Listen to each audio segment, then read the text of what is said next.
Voilà, c'est lancé. Assalamu alaikum. Assalamu alaikum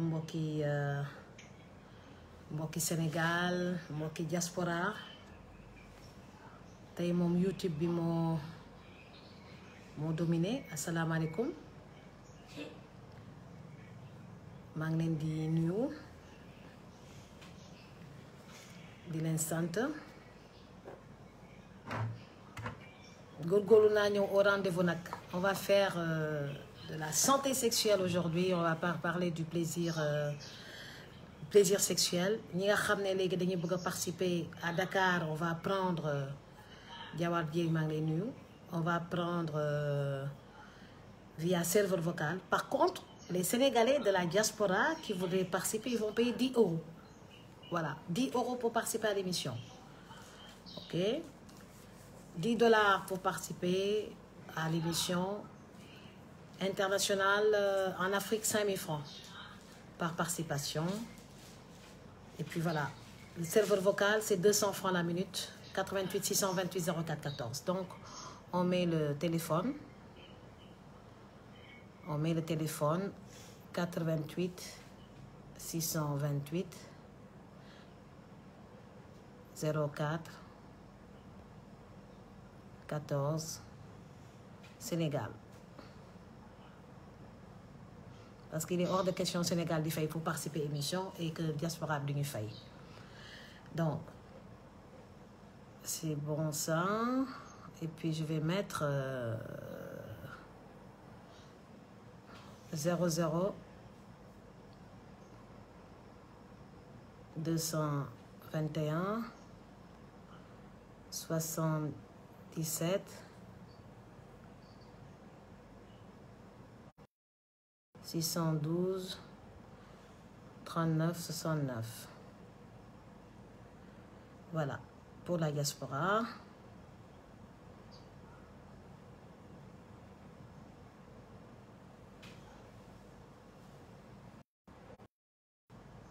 €10. 10 €, c'est rien du tout.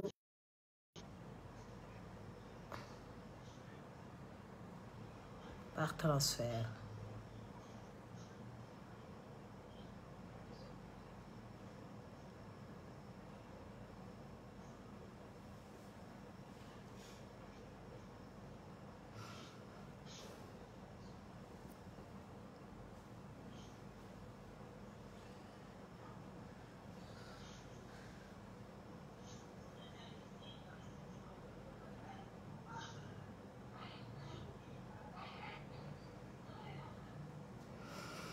Bon, 88 628 04 14 moom mooy numéro téléphone bi nga xam ne moom ngeen di composer pour participer. Encore bi ne léegi 628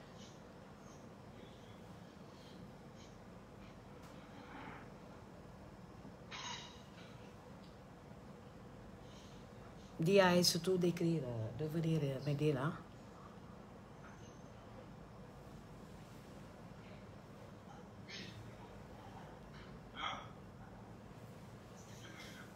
Moïse, tu sais comment on épingle? Bon, comme il dort, on le laisse dormir. Voilà, donc maa ngi leen di gërëm di leen sant si participation bi, di leen di gërëm di leen sant, di nuyu Khady Stern. Bonsoir, Fatoumata Bintou Niane et tous les internautes qui sont en train de nous suivre un peu partout sur donc YouTube, de nous suivre également sur WhatsApp. Donc maa ngi leen di nuyu yéen ñëpp. Instagram bi annoncé woon naa ko, mais bon, j'ai eu un problème de support. Donc on va faire avec 2 chaînes et c'est synchronisé sur la fréquence 96.6, n'est-ce pas? C'est synchronisé sur la fréquence 96.6. D'accord. Voilà, donc 96.6 c'est synchronisé à Safer FM Dakar. C'est synchronisé également à Sali FM 89.1. Voilà, donc, et vous nous suivez également sur la chaîne YouTube NMD TV. NMD TV sur YouTube. Et puis sur la page Facebook Ndella Madior Diouf. Merci pour les abonnements. Il faut vous abonner. Il faut vous abonner pour participer à l'émission au standard. Vous avez Aïssatou Boy qui gère le standard. Voilà, Aïssatou Boy gère le standard. Et voilà, le seul numéro pour participer aujourd'hui, c'est le 88 628 04 14. Maintenant, les choses sérieuses commencent. N'appelez pas sur le 740. N'appelez pas sur le 740. Il faut uniquement appeler sur le 88 628 04 14. Côté diaspora, pour participer, il faudra payer désormais 10 euros. 10 euros par appel. Donc, de la Kayjaral, vous faites 10 euros, dans ce transfert d'argent, sur une cojoté, on t'appelle et tu participes à l'émission. C'est aussi simple que ça. Sénégal, vous faites ici serveur vocal, 88 628 04 14. Voilà, donc on va parler du plaisir sexuel.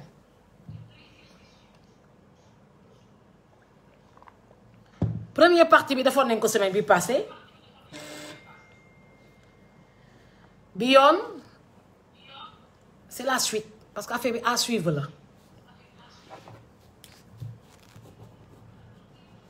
Le plaisir sexuel, qui était avant un sujet tabou, qui ne l'est plus, hein, qui ne l'est plus. Pour certains, c'est toujours un sujet tabou. On va en parler. Il faut ñu waxtaan si waxtaan su ko defee ñëpp jàng si et on va échanger des expériences. Voilà, on va en parler médicalement pour permettre ñi nga xam ne amuñu si benn notion ñu am nañu si jàng. Santé sexuelle su doon sama sago chaque soir à partir de 21h may ay day fekk nag ma aménager sama emploi du temps reposer wu l'après-midi pour mën a jàkkaarloo ak yéen à partir de 21h. C'est pas facile. C'est pas facile parce que organiser une chaîne de stations de radio c'est pas facile. C'est pas facile. Moo tax may tëbal parfois mais su doon sama sago chaque soir damay respecter le rendez-vous. Chaque soir damay respecter le rendez-vous. Parce que noonu laa ko doon defee il y a 20 ans. Il y a 20 ans, j'animais l'émission Allo Docteur sans problème. Donc il y a aucune raison que 20 ans après may tëbal. Donc su doon sama sago lépp lay dóor. Appelle-moi Aïssatou s'il vous plaît. Appelle-moi Aïssatou. Il faut qu'il partage les vidéos, aimer les vidéos. Explique-lui comment on aime les vidéos.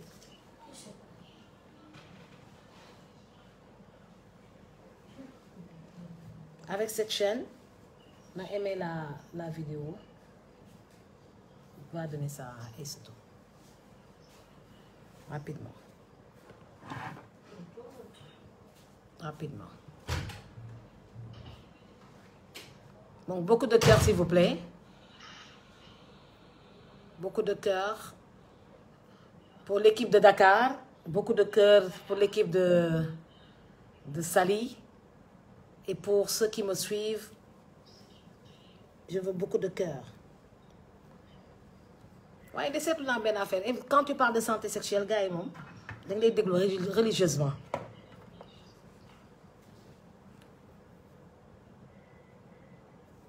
On va d'abord parler de l'organe génital féminin. L'organe génital féminin est composé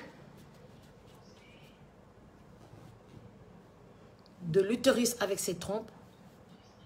Moo tax ñuy wax géniteur maanaam luy géniteur fi ñuy sokkee ko organe génital géniteur masculin féminin masculin féminin et ça c'est très important.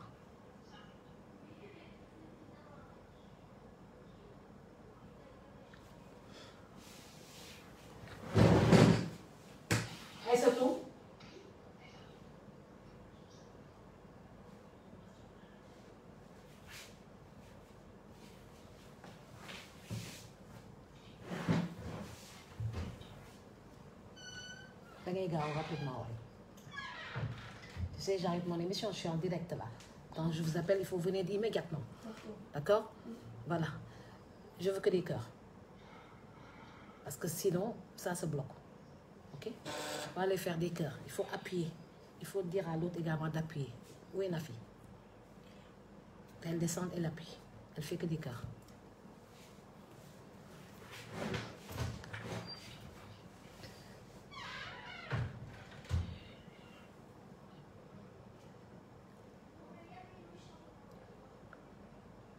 Donc l'organe génital féminin,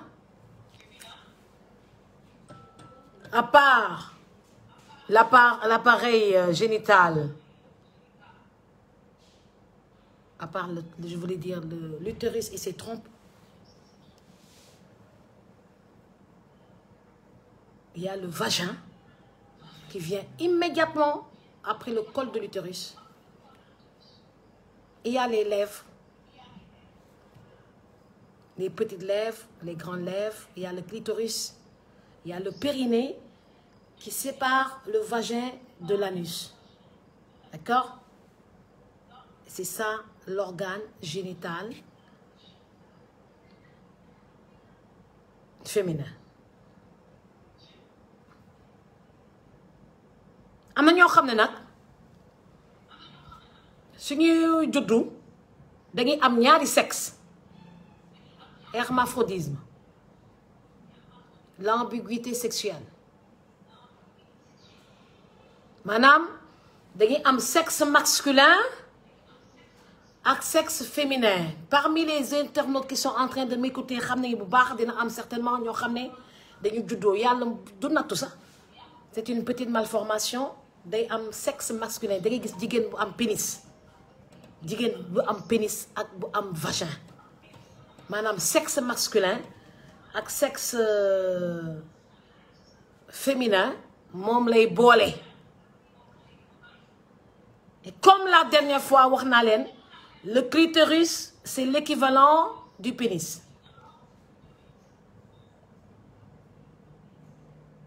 Donc embryologiquement ça se comprend. Day am ñoo xam ne dañuy am pénis bu développé mu ñu nga foog ne góor lañu ak vagin. Maintenant naka la ñuy fegee boobu il faut nga def karyotype maanaam analyse ADN bi. Soo defee karyotype bi si ngay xam ndax malade bi am ñaari sexe yi góor la majorité góor la wala majorité jigéen. Su nekkee majorité góor ñu ñëw grande lèvre yi daf ko benn opération boo xam ne dootu amati benn pax à part l'anus. Su fekkee jigéen ñu dagg wàññi pénis bi mu nekk clitoris daf ko opéré ko ba mu nekk jigéen. Loolu ñun soo nekkee fallait chirurgie infantile fallait si Dantec, il y a beaucoup de cas d'hermaphrodisme et ou d'ambiguïté sexuelle boo xam ne nit yi les malades qui viennent donc il faut que ñu def le karyotype. Il faut que ñu def le karyotype pour mën a xam naka la ñuy régler problème bi. Lu tax ma wax leen loolu parce que sama émission bi passé am na ñu def confusion bi. J'ai pas parlé d'hermaphrodisme. J'ai pas parlé d'ambiguïté sexuelle sur ma émission bi passé. J'ai parlé uniquement du plaisir sexuel chez la femme. Et que le clitoris procurait un plaisir sexuel clitoridien. Loolu du dañ. Loolu du dañ. La femme a deux types de plaisir sexuel. Un plaisir clitoridien et un plaisir vaginal. Maanaam il faut mu am pénétration pour mu am plaisir vaginal. Par contre, le plaisir clitoridien soxlawul pénétration. A tout simplement besoin de petits frottements ou bien de caresses, c'est tout.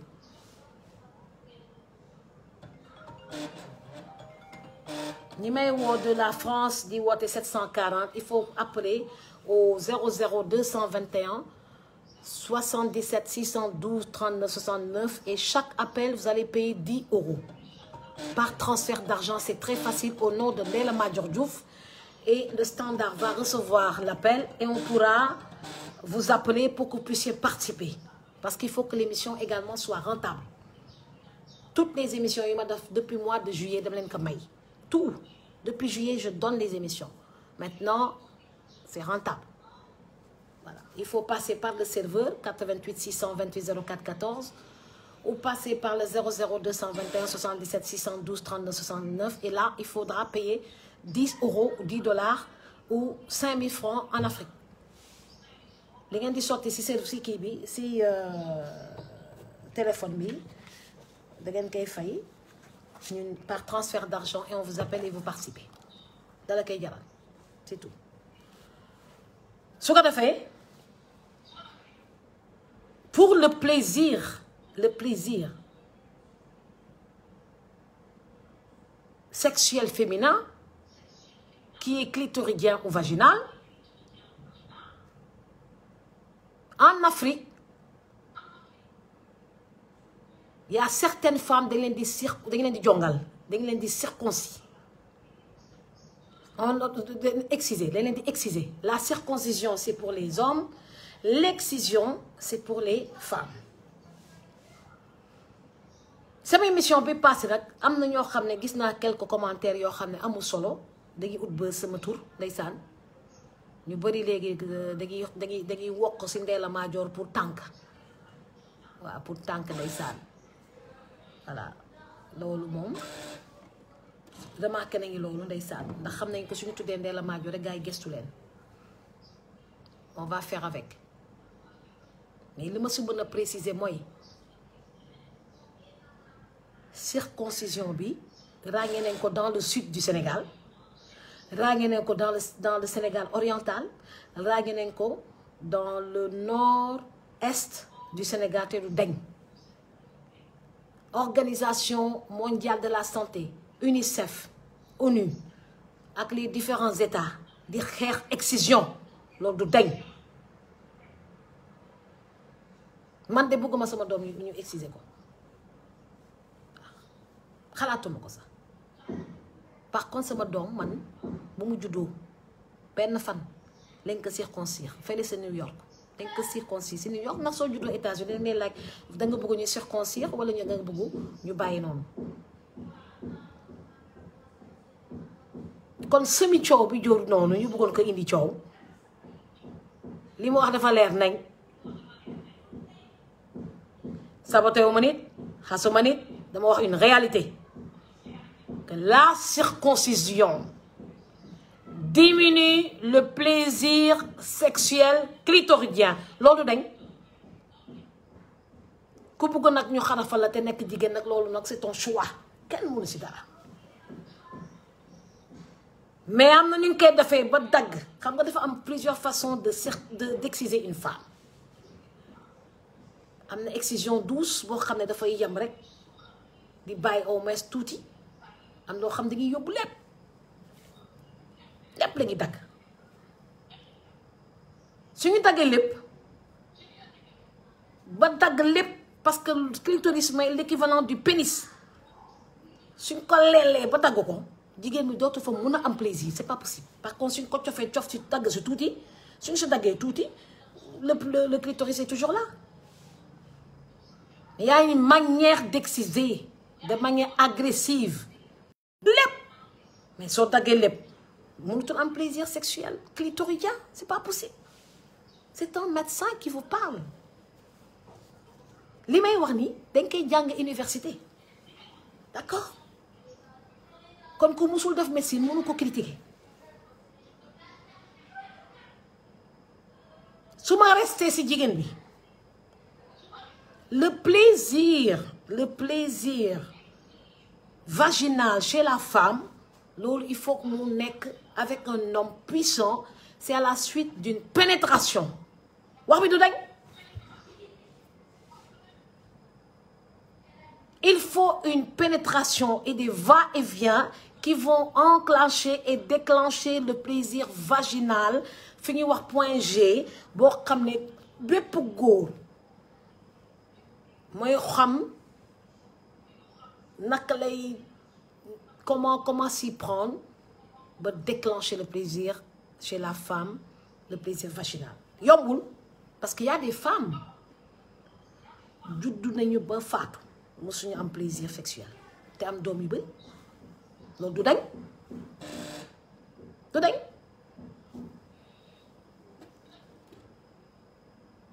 donc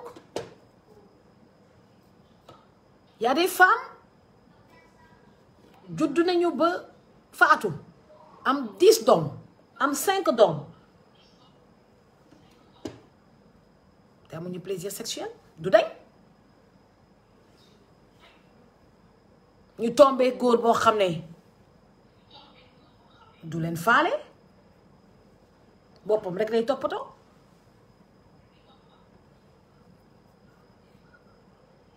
dégg ngeen wax ji quand on est avec sa femme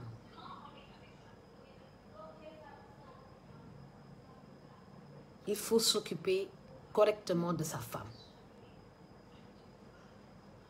ndax jigéen nawle la ambiance familiale bi ambiance couple bi day favoriser le déclenchement du plaisir sexuel clitoridien ou vaginal am na góor ñoo xam ne nag égoïsme bi ne ci ñoom égoïsme bu nekk ci ñoom seen bopp rek la ñuy tal su ko defee dañuy bëgg a transformer jigéen bi en une femme génitrice koo xam di jur rek sa satisfaction sexuelle seen yoon aussi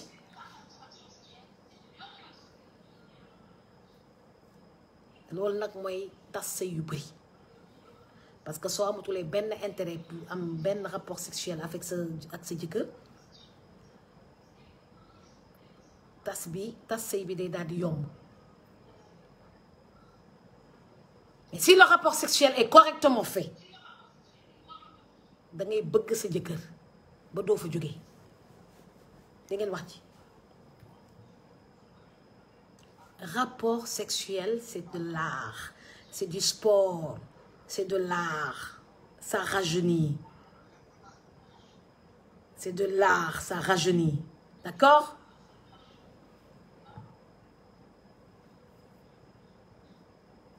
yàlla may ñu ko pour ñuy am reproduction askan bi di yokku waaye ñu ci am bànneex warul métti warul salté warul tilim ça doit être que du bonheur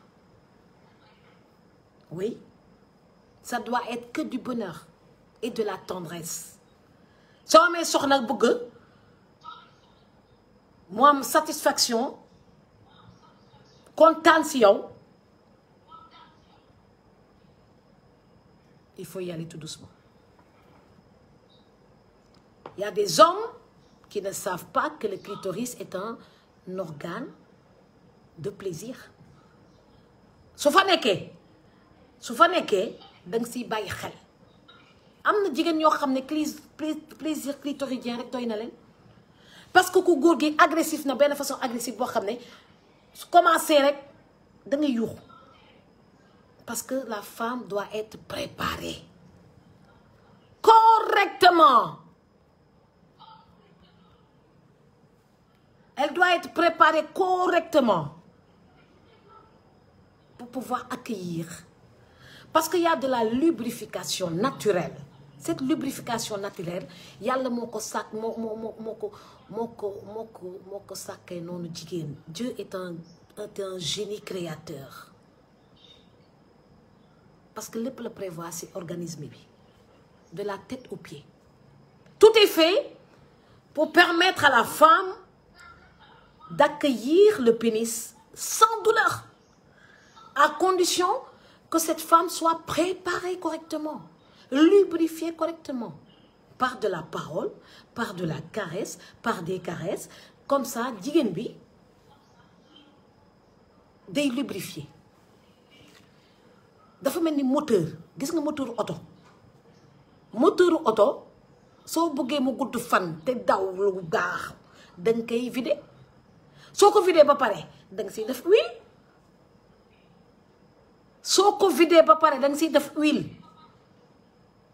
rek moteur ba oyof.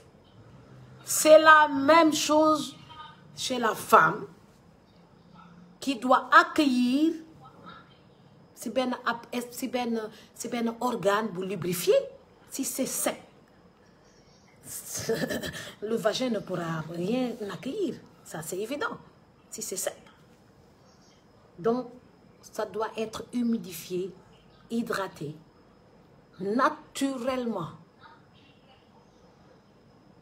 Soo leen gisee la dernière fois ma ne leen huile baobab, je vais d'ailleurs le commercialiser.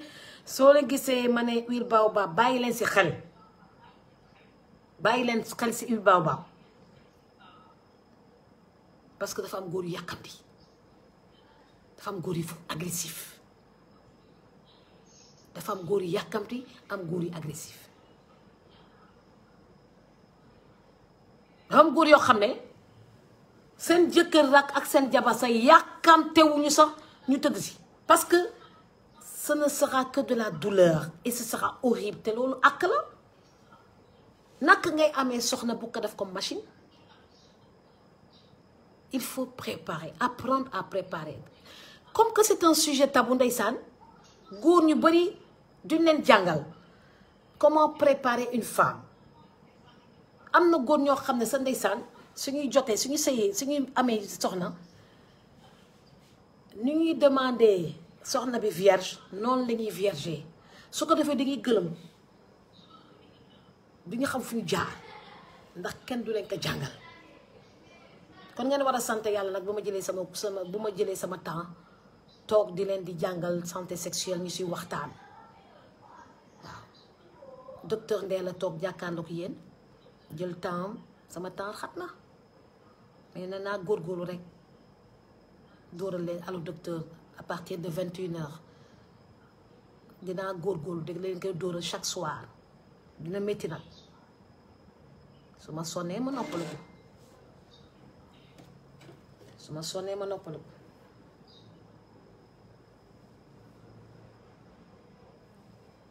YouTube bi may déconné nii la YouTube bi déconné waaye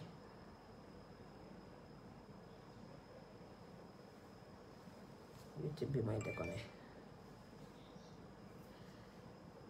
voilà bon waa YouTube mun ngeen dugg page Ndella Madior Diouf si Facebook parce que gaa yaa ngi dugg bu baax ndax li may wax intéressé leen trop ndax ñàkk xam am ñoo xam ne am nañu kersa aborder sujet bi c'est pas un sujet boo xam ne da ngay am kersa di ko aborder on en parle moi j'en parle avec aisance comme ni ngeen ma ko gisee parce que c'est sama métier la kenn mënu ma reprocher ne lu tax Ndella Madior di def allo docteur di parler de santé sexuelle c'est mon métier j'ai été formée pour ça j'ai été formée pour sensibiliser sur les problèmes de santé waaw j'ai été formée pour sensibiliser sur la santé sexuelle pour ñu xamul xam pour ñu xamul xam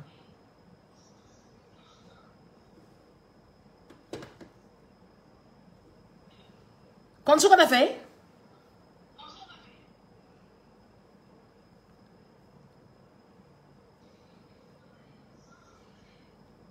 góor ñi soo leen nekkee ak seeni soxna il faut y aller tout doucement. Il faut bien préparer sa femme. Avant toute pénétration sexuelle, la femme doit être satisfaite du plaisir clitoridien.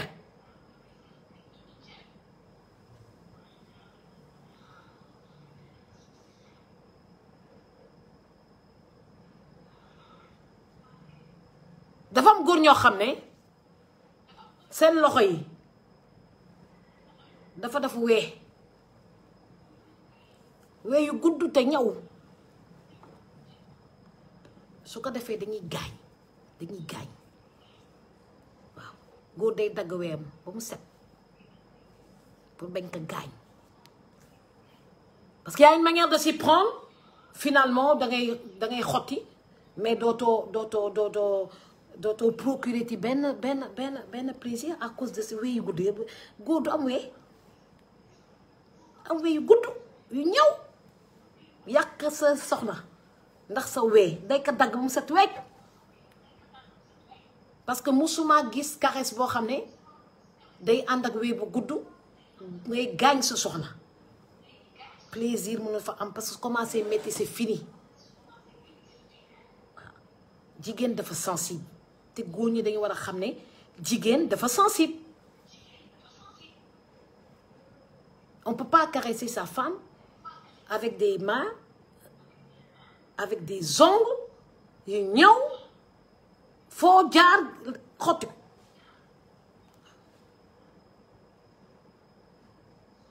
donc il faut couper vos ongles ñuy wax manicure jigéen day def manicure góor tamit day def manicure waaye da nga koy dagg ba mu set wecc voilà man avec le coronavirus moom pose ongle bàyyi naa ko may dagg ba mu set may dagg waaw mu set wecc nga xam ne doo gaañ kenn donc clitoris boobu équivalent pénis bi dafa nekk lu am solo boo xam ne simple caresse sur le clitoris dans une ambiance bien sûr de lubrifier peut faire jouir ta femme sans problème. D'accord? Ce clitoris am na ay temps kenn xamu ko woon mais suñu maam yi maamaate maam yi dañ kaa xam ba di ko attaqué di ko dagg bañ jigéen bi di am plaisir avant le mariage moo tax ñu doon attaqué clitoris bi di ko exciser dagg ko ñeen yi nag néeg benn façon néeg boo xam ne dañ koy dagg lelli ko ba benn plaisir sexuel nii xale bi du ko am na ñoo xam ne dañoo néeg benn façon néeg boo xam ne dañuy ñëw dagg lèvres yi suñu daggee les grandes lèvres après dañ koy ñaw suñ ko ñëwee ñu bàyyi benn trou dañuy bàyyi benn trou pour règle yi waaw dañuy bàyyi benn trou pour comment il s'appelle encore pour règle yi fi ñuy jaar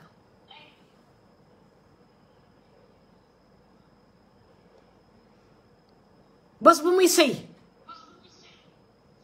ñoo ubbi ko pour mun a am rapport sexuel loolu c'est douloureux ça c'est horrible. Comment peut-on faire ça à des enfants? Dagg clitoris bi dagg lèvres yi ñaw ko bàyyi fa benn trou pour l'écoulement des menstrues xaar ba muy sëy doo ko ubbi pour mu am rapport sexuel ku fi jaar loolu du dëkk du yoon xale soo ko amee nga am doom bu jigéen danga koy préserver mais doo ko yóbbu ñu koy jongal waaw doo ko yóbbu ñu koy exciser dagg sexe bi yépp waaw dagg sexe bi yépp waaw. On demande comment on fait les jumeaux. Aïssatou, appelle-moi Aïssatou.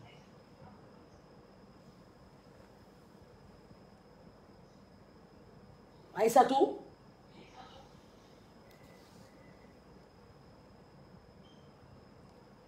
Su ko defee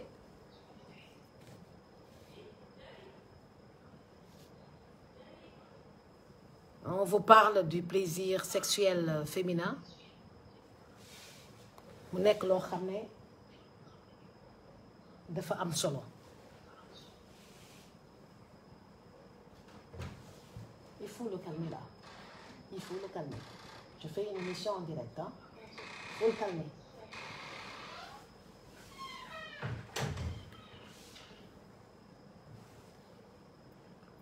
su ko defee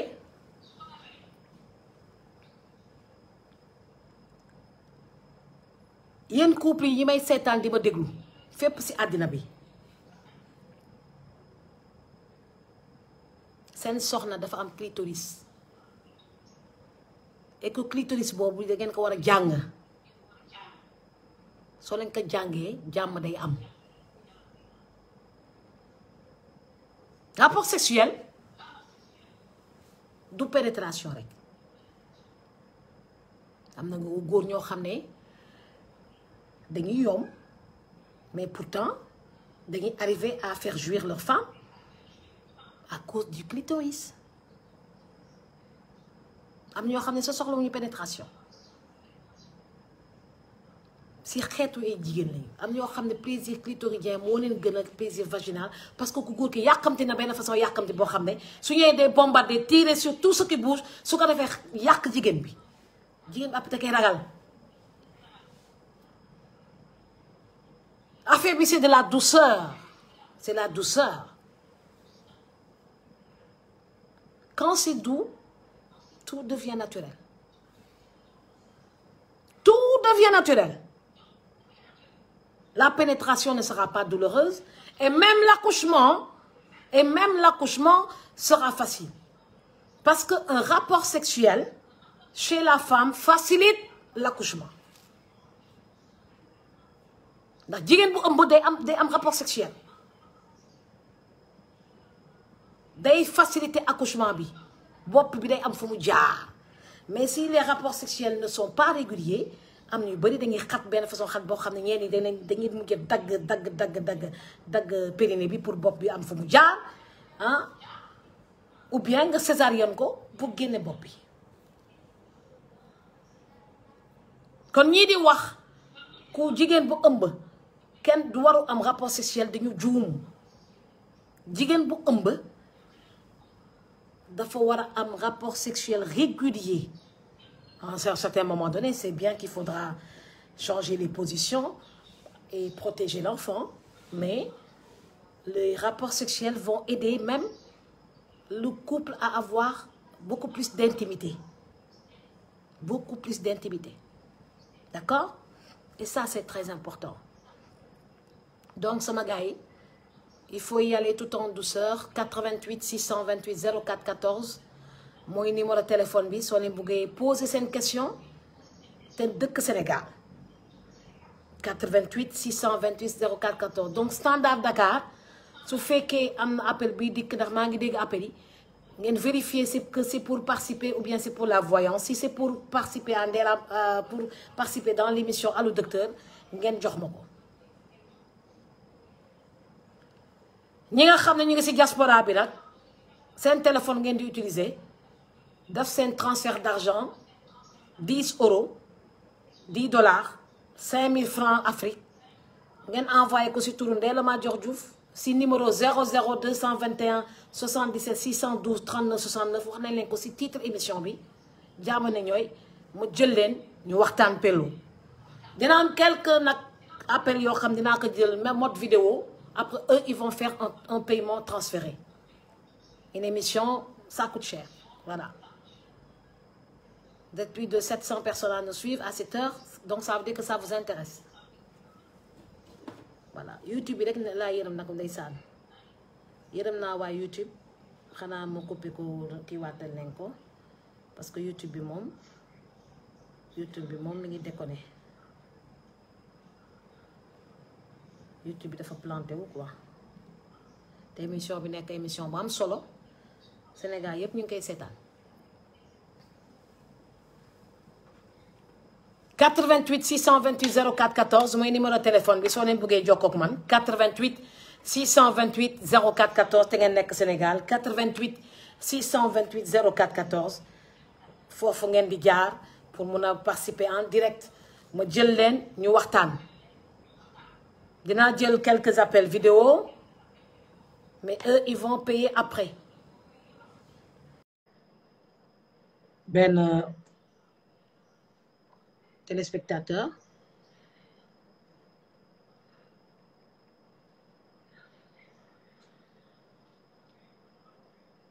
YouTube bi maa ngi koy lancé waat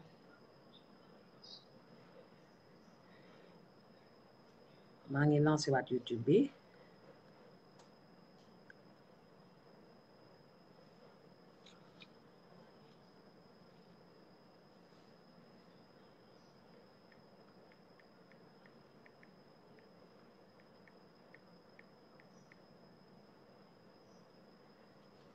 di lancé waat YouTube bi parce que ñoo xam ne ndeysaan amuñu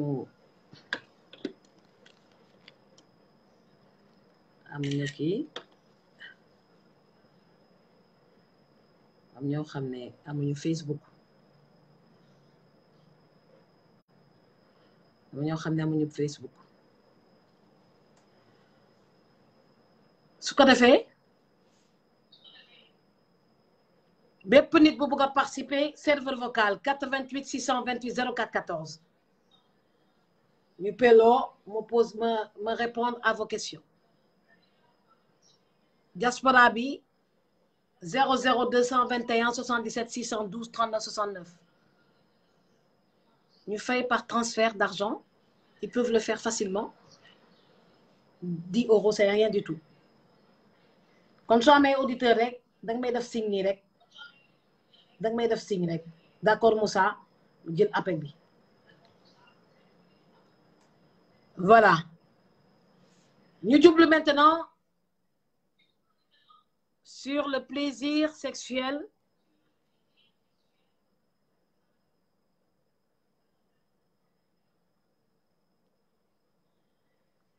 masculin. Le plaisir sexuel masculin, c'est beaucoup plus facile. Chez la femme, c'est beaucoup plus compliqué. Le plaisir sexuel masculin, c'est de l'éjaculation. Maanaam sperme bi nga xam ne testicules yi ñoo koy fabriqué di ko fabriqué ba mu fees fu mu génn suy jaar nag si urètre bi suy jaar si urètre bi fa la plaisir bi di génne et l'homme en veut à plusieurs reprises voilà parce que pour certains c'est leur première fois mosuñu woon imaginer que plaisir sexuel masculin nii lay demee et ils en veulent voilà te lan moo koy indi c'est les frottements la pénétration vaginale et avec des frottements l'éjaculation c'est l'extase maanaam le fait de sortir le sperme ça crée un plaisir chez l'homme et c'est l'extase maanaam le summum du plaisir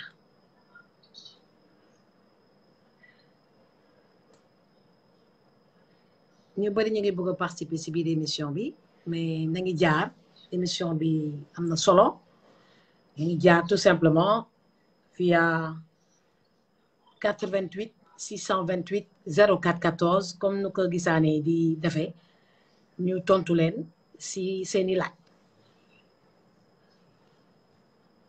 connexion bi nag moom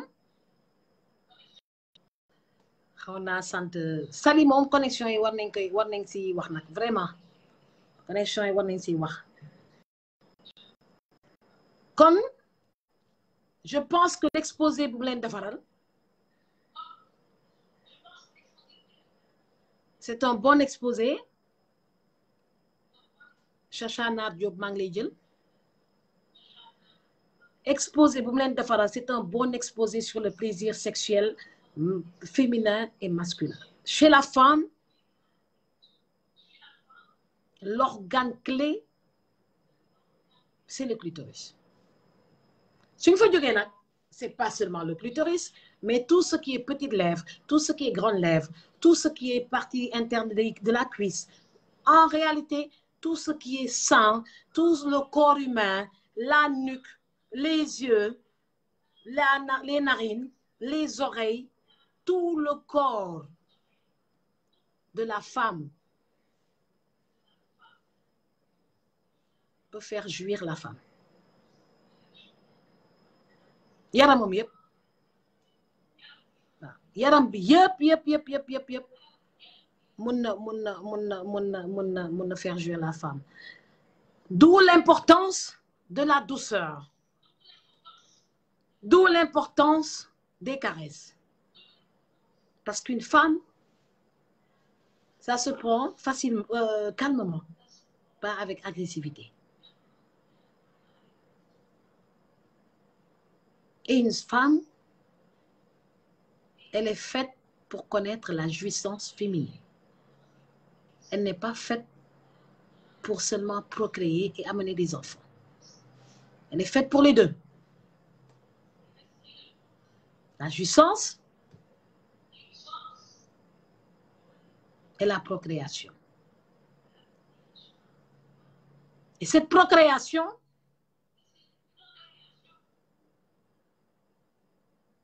est nécessaire pour la multiplication de la race humaine.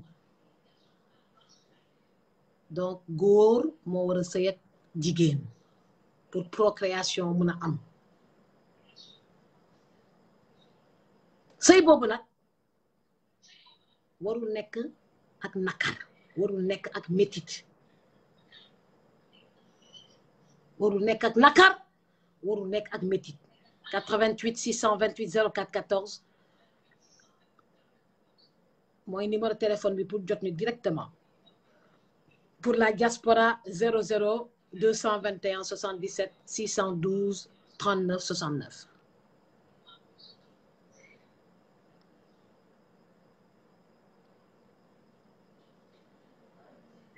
su ko defee dinaa wax ni mu tus comme dafa guddi si diaspora bi te ma bett leen si paiement bi. dinaa leen lebal intervention bi demain ngeen fay ko waaw chaque intervention coûte 10 €. Ok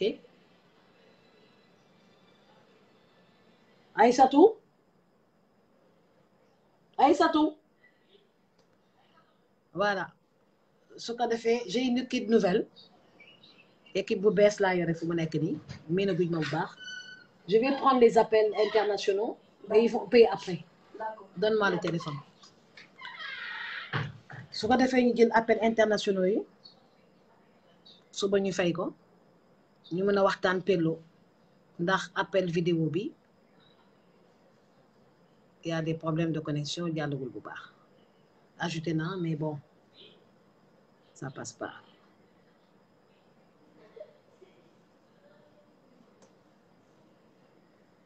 « 88 628 04 14 mooy numéro téléphone bi nga xam ne soo wootee ñu pelloo waxtaan. Aïssatou voilà kii moom dugg na dafa am connexion bu baax. salaamaaleykum. maaleykum salaam tata. ça va bien. oui ça va alhamdulilah. je parle pas d'appel vidéo. ça va très bien merci ñu ngi lay déglu. di rafetlu ak kontaan ci émission bi. ndeysaan di wax ni c'est une leçon boo xam ne suñu yaay yi ñooñu ko waroon jox certes mais peut-être am na benn rusante bu nekk suñu diggante ak ñoom. mu nekk aussi émission boo xam ne comme li nga ko waxee ci début bi rek que jigéen moo war a xam boppam sax moom avant jëkkëram di ko xam. ñu nekk ci ay ndaw yoo xam ne aussi dañuy jàng xamaguñu la plupart de nous sommes pas mariés nous sommes toujours des célibataires mais mu nekk loo xam ne dañ koy jàng dañ koy xam parce que aussi t'as parlé d'une chose bu important muy wàllum circoncision bi mu nekk lu dal suñuy sœur yu bari loo xam ne problème bi mu nekk lu dal suñuy sœur yu bari loo xam ne problème bi ça revient après maanaam ñu am ay problèmes d'accouchement ay problèmes de grossesse yoo xam ne on veut pas nous en parler mais loolu mooy réalité bi en fait vraiment ñoo ngi kontaan ci émission bi di jël ay leçons man moom je suis fan de toi je le dis haut et fort je suis fan de toi waaw di xaar nag après émission bi jour boobu pare pour teg affaire présidentielle bi ñoo ngi sa ginnaaw totalement avec toi benn problème. Et vraiment, nous sommes trop contentes. Et di wax suñu maman yi aussi ñu jël tout exemple di ñu gën a yedd wax ñu que xam loo ñu lan moo nekk ci sëy parce que gëmloo ñu kase que absolument gëmloo ñu kase que ni sëy bi da ngay dem toog bale fóot ñu wax ñu ne que bien vrai que loolu ci sëy bi la mais ñu wax ñu daal lan mooy base bi daal en fait vraiment ñooy kontaan di absolument rafetlu di wax ne absolument émission bi moom saa yoo live ñoo ngi ci biir incha allah. Merci vraiment jeex na merci et je suis fan de toi Chacha Nar Diop, je suis fan de toi. merci Merci Tata. voilà il faut venir acheter les cartes de fans club. loolu lañ koy def est-ce que duñu nekk sax ci présidente fans club voilà yi il faut venir acheter. ci présidente yi la ñuy ñëw waaw waaw bokk. jeex na jeex na tàkk. jeex na jeex na foog ngeen ñëw jënd carte fans club yi. Merci Tata. merci excellente soirée à vous. À toi de même. voilà merci mu nekk suñu xarit bu baax elle a réussi à entrer par appel vidéo donc dama def lu du jëlaat keneen par appel vidéo ñu seet ndax dina dox parce que c'est par chance soo amee connexion bu baax rek day dem donc kon du ñu def lu dul waa Dakar 88 628 04 14 mooy numéro téléphone bi jarul am kersa ndax kenn du leen laaj seen tur soo leen jaaree si serveur bi kenn du leen laaj seen tur kenn du leen laaj seen sant da ngeen di dugg wax li ngeen war a wax par contre ñu nekk si diaspora bi mun nañ dugg par 00 221 77 612 39 69 après ngeen ñëw jënd carte fans club yi waaw il faut nga ñëw jënd carte fans club qui vous donne droit à accéder à tous les produits qu'on met en vente. Voilà. Comme le plaisir sexuel féminin et masculin moom la ñuy waxtaanee tey mu nekk loo xam ne am na solo parce que maman yi ndeysaan dañuy am kersa pour wax si alors que il faut en parler. Voilà. Il faut en parler. Ça permet aux enfants, aux hommes de connaître c'est quoi la sexualité. Et ça, c'est très important. C'est des cours. C'est des cours. Ce que je suis en train de faire là, je suis en train de donner seulement des cours sur la sexualité. Et ça, c'est important. Voilà. Et ça, on a keneen ku dugg donc du ñu def lu dul accepter ko. Voilà kii moom dugg na ba pare coupé dafa xam naa dafa doon tester c'est l'international je prends l'international au Sénégal il faut passer par le 88 628 04 14 voilà 88 628 04 14 moom ngeen di def su ko defee ñu pelloo soo leen bëggee dugg tamit par appel vidéo soo leen bëggul wane seen kanam mun ngeen filmer mur bi wala filmer leneen donc et parler on va vous répondre on va répondre à votre question. Ndella Madior docteur Ndella Madior moo leen di defaral émission santé sexuelle bi voilà donc su ko defee di ngi def lu dul jël waaw appel vidéo salaamaaleykum kii du Feuz Galsen ah kii moom Feuz Galsen la waaw man la Tata maa ngi lay déglu Tata man sa xarit sa soppe waaw franchement damay dugg juste pour dugg on va dire waaw damay dugg tout simplement pour réagir joxaat la sama amour ndeysaan parce que amour bi mooy bi ñuy firnde way kontaan ak dëggal li ngay wax parce que man damay faral di def ay émission yu ni mel donc xam naa pression bi ok mooy bi Sénégal dafa bëri tabu Tata way donc yow way honnêtement fierté la déjà parce que dañu gën a may fit absolument dañu gën a may fit te franchement képp kuy jigéen Sénégal war na la bàyyi parce que Sénégal tata bëri na ay jigéen yoo xamante ni li ngay wax ni kaar bi sax xamuñu ko si seen propre corps. absolument. donc c'est un réel plaisir man damay xool damay kontaan. ndeysaan franchement damay bég. ndeysaan damay wax lu ma xam wax lu ma xamul woon. ndeysaan loolu ma ni bëri naa ay nawle yoo xamante ni samay moroomu jigéen. suñuy rak suñu ay doom yoo xamante ni ñu ngi jàng parce que comme je dis souvent ci sama ay vidéo am na loo xamante ni Tata Ndella rek nga mën a dégg mu koy wax wala Feuz Galsen nga mën si jariñu. parce que nous au moins. les gens au local mën nañu tëj seen néeg. jël seen ay écouteur déglu ñuy wax sans keneen xam sax ni ñu ngi déglu. c'est-à-dire tu peux écouter Tata Ndella ngay jàng ci moom te amoo ci honte. alors que bi dafay rus a dem ci médecin bi. absolument di ko poser yenn question yi. wala mu woo propre yaayam wala di ko laaj yenn question yi. du coup booy déglu Ndella wala ñu mel ni ñun. di nga ci jàngee loo xamante ni ci sutura lay doon. damay dëgg. parce que tey ci fekkee man je ferme ma chambre j'écoute Tata Ndella discrètement su ma génnee ku ma ko waxul du ko xam. gars yi di nga am kerse pour déglu ndeysaan dañuy làqatu di déglu. dañuy làqatu di déglu te Sénégal il faut ñu rendre compte benn affaire c'est-à-dire ñi gën a déglu. xoolal sa live ñaata doomu aadama ñoo koy seetaan ta way ndeysaan. mais nii sax live bi la ñuy seetaan mais après live bi am na ñu koy seetaan ñoo xam ne yow si boo ko yëg. ndeysaan c'est-à-dire yaa ngi suqali cerveau wu doomu aadama yi. ndeysaan. tata sa temps bu bëri tout simplement pour wax la jërëjëf. en tout cas man ci sama kàddu te xam naa ne bëri naa si ay morom yoo xam ne bëgg nañoo dugg mënuñu dugg ñoom lay jottali suñu jërëjëf. jërëjëf tata merci beaucoup d'avoir osé faire ce que tu fais. ndeysaan merci Feuz merci Feuz. dafa gorewul tata. tata ku la bëggul dafa gore. ñu gore ni ñëpp la war a bëgg de. maa la wax yaa ngi suqali seen ñu tëju woon. waaw ñu commencé woon yëpp yaa ngi leen di defal yëgoo. tamit dëgg.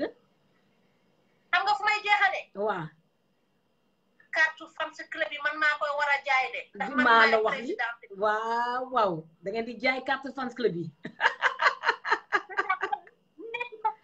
man maa leen di jaay carte Tata Ndella moom fan sami nekk Paris nanu jaar ci man ma jaay leen carte. jeex na. parce que maay number one fans bi. léegi nag bàyyi sa numéro si WhatsApp bi.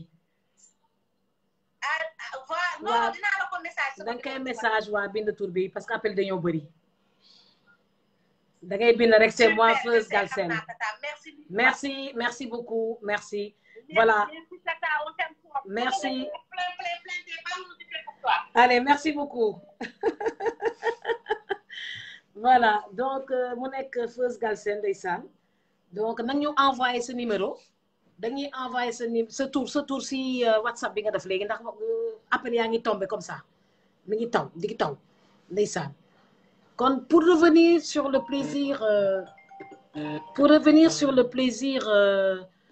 plaisir féminin bu masculin bi moom amul problème féminin mooy plaisir féminin moo am problème. ñun à suñu époque quand on était adolescent qu'est-ce qu'on nous disait? On nous parlait des parties plus sensibles, le bout des seins, le sein. On parlait de tout le corps avec les caresses. Mais on parlait rarement du clitoris. On parlait rarement du clitoris daal soo ko déggoon rek si excision nga koy dégg. C'est un organe érectile. C'est un organe érectile. Et que la femme doit apprendre à masser son clitoris pour réveiller les sensations. L'homme doit apprendre à masser le clitoris pour apprendre à connaître sa femme. L'homme doit apprendre à masser tout le corps de la femme pour réveiller ses sensations. Même carreau, le cuir chevelu est un organe érectile. La plante des pieds, c'est pas pour rien. Suñu maam yi doon raxas tànk yi gis nga raxas tànk dafa éveiller tous les sens waaw amul benn kersa di raxas sa tànk jëkkër parce que tous les organes sont représentés au niveau de la plante des pieds kon logiquement soo ko gajafalee si ndox bu tàng certains vont y mettre du sel mais ça va faire que faire reposer ton mari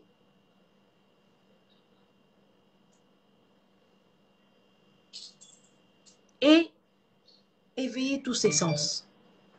Et éveiller tous ses sens. Ces moments d'intimité vont renforcer la relation entre le mari et sa femme parce que jël ngeen au moins benn temps ci journée bi pour partager ko entre vous et ça c'est important ñi woote le 39 kii woote Espagne na woote 00 221 77 612 39 69 numéro yooyu laa communiqué tey sinon dañuy coupé YouTube bi quoi te YouTube bi am na ñu koy seetaan ils sont à 133 hein donc 500 et quelques sur c'était tout à l'heure à 800 et quelques parce que dafa guddi nit yi dañuy dem tëddi nelaw mais émission bu mel nii bëggoon naa ko def à partir de 16h mais j'ai pas le droit de le faire à partir de 16h je peux le faire que la nuit à partir de 21h donc diaspora bi suñu sonnee dañuy dem tëddi nelaw xaar ba lendemain ñu taal seen YouTube rek wala taal seen Facebook seetaanaat émission bi c'est aussi simple que ça beaucoup de personnes veulent participer ndeysaan par mode de vidéo donc ce qui prouve que ça intéresse parce que les gens n'en parlent pas ils ont honte d'en parler très honte d'en parler suñu yaay yi dañuy rus a waxtaan ak seeni doom sur l'organe sexuel féminin waaw su ko defee xale bi day gëlëm xaritam yi ñoo koy cofal quelques conseils yu baax ak yu bon jigéen jarul daf ay produits à l'intérieur du vagin dina ay safal c'est pas la peine day yàq la flore vaginale da koy yàq mën na la jox sa cancer du col de l'utérus il y a rien de plus efficace que le naturel le liquide naturel qui lubrifie et qui sort à la suite d'une excitation, à la suite de paroles douces, à la suite de caresses. Bon. Par contre, il y a certaines huiles, tulikuna, huile de baobab, des huiles naturelles qui peuvent aider si l'homme est trop pressé. Il y a des hommes qui sont tellement pressés que voilà. Donc, ils passent et ils détruisent tout. Donc, ce qu'on a fait, di leen di fàttali rek ñu may déglu que pour Sénégal 88 628 04 14 la ñuy jaar gars yi nag dañoo ragal a woote de dafa mel ni dañoo ragal a woote ñu ngi déglu waaye rus nañoo woote waa Facebook ñoo leen gën a ñeme appel vidéo waa appel vidéo moom mi ngi explosé appel vidéo yaa ngi exposé mais am ñoo xam ne seen connexion baaxul du ñu mën a dugg quoi voilà kii di ñuy forcé di woote si kii bi 740 bi après dañuy bloqué quoi dañuy bloqué vraiment YouTube bi damay obligé di arrêté vraiment après di ko lancé waat kon bu leen wootee 740 da leen wootee si 77 612 39 69 voilà kon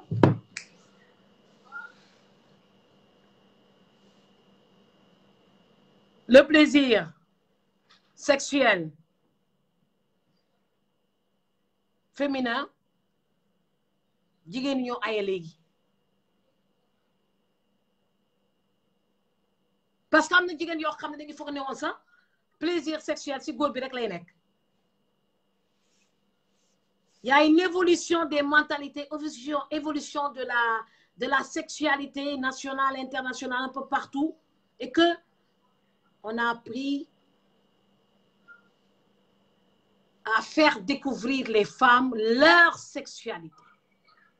C'est pas seulement la pénétration.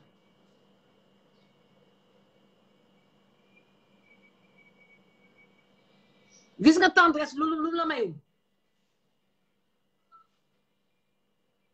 xaw ma naka lañ koy waxatee si wolof encore la douceur et la tendresse c'est la condition number one pour procurer du plaisir à son épouse wax bu neex bi ñuy dégg si nopp bi fexe ba kenn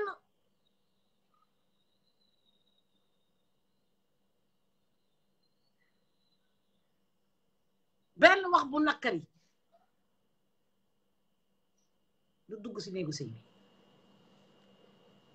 émission bi ma def leeral TV ngeen mën ko seetaan si canal 33 ci TNT bi allo docteur Ndella gis ngeen succès bu mu am ñu ngi siy wax bàyyi leen di laajte dépense jigéen du laajte dépense tànn leen ki ngeen di àndal ba mu am xel jigéen bu baax du laajte dépense góor bu baax du xaar ñu laaj ko dépense jigéen bu baax du laajte dépense góor gu baax du xaar ñu ne ko ceeb bi jeex na danga ko war a xam daf ko jàmm ne ñooy su ko defee jàmm nekk si kër gi waxtaan bi ngeen di war a waxtaan bu neex la si seeni avenir yéen ñaar waxtaan bu neex ndax da ngeen bëggante woon moo tax ngeen di sëy mais pas facture courant baa ngi nii ku si nekk seetal li nga war rek nga def ko ku si nekk seetal li la war nga def ko su ko defee jàmm day am ngeen tal nekk ensemble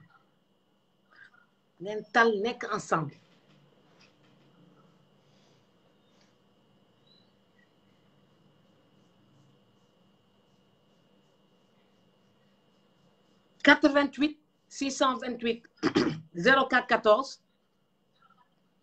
nekk numéro téléphone bi nga xam ne waa Sénégal fa la ñuy jaar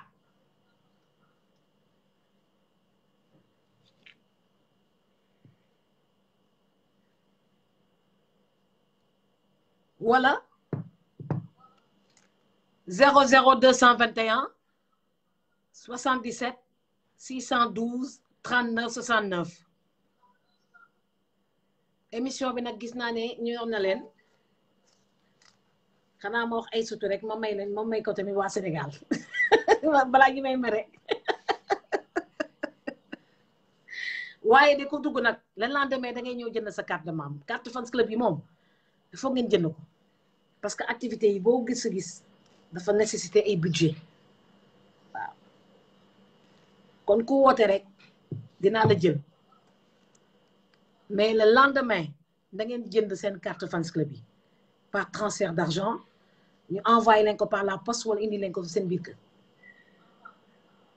waaw Sénégal dafa tàmm dama laa bëgg dama laa fans dama laa fan mais nag da ngeen di jënd carte yi yoo xam ne da ngeen fan dafa mel ni am na kenn kuy waagi dugg kon du ngi def lu dul jéem ko jël appel vocal la defe naa dafa coupé dañuy xaw a ragal ndeysaan xam na ñoo xam ne dañuy làqatu pour déglu émission bi mais après di ngeen dem ba habitué wu si le fait qu'on parle avec facilité avec facilité gaawal waaye dikk voilà maaleykum salaam da nga bëgg a bokk si émission bi yow fi nga nekk dafa leeru sax waa kii moom daa ragal a wax kon ñu jël keneen daa ragal wax ñu jël keneen ndeysaan wala kii mi ngi mer vous voulez pas parler à même am ñuy kaas de salaamaaleykum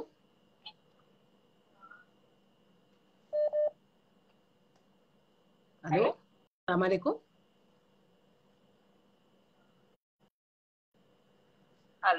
allo maa ngi lay déglu yaa ngi en direct ci émission bi voilà Tandela comment allez-vous ça va je vais très bien merci et vous je vais très très très bien da nga bëggoon bokk ci émission bi waaw doo bëggoon bokk ci émission bi ngi lay déglu